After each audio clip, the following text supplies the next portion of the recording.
What's up, guys? I have a proverb of the day coming up here soon, but I was just listening to the Bryce Crawford podcast, and he said something about in Exodus when the Israelites are fleeing Egypt, and Moses was on Mount Sinai for 40 days receiving the Ten Commandments. He gave the Israelites gold, and they turned the gold into a false god and worshipped him.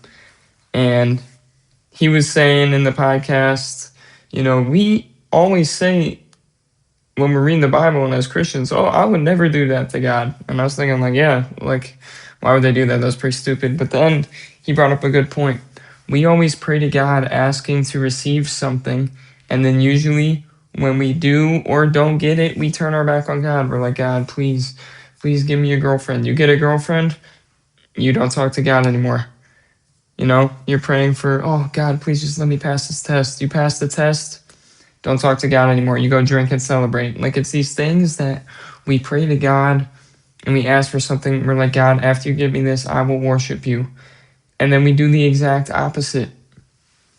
I found that in my life, usually when I pray for something and I don't receive it, I get angry at God. I'm like, God, why? And God makes no mistakes. God has perfect timing. So if you're praying for something and you don't get it, it wasn't right for you. I'll use an example. There's this girl, a few years ago, I was just a young guy. There's this girl I was talking to, I liked a little bit, didn't have much experience with the ladies. So I was like, oh, God, I really think this girl's for me, please.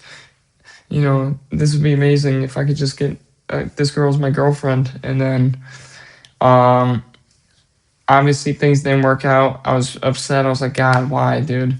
And then it turns out that this girl actually, cheats on her boyfriends. Let's hope she repents of that. But God really just saved me from that, because if I did get this girlfriend and she cheated on me, I would have been heartbroken. I would have been crushed. And then I definitely would have been like, God, why would you do that to me? Even though I was literally praying, I was asking for it.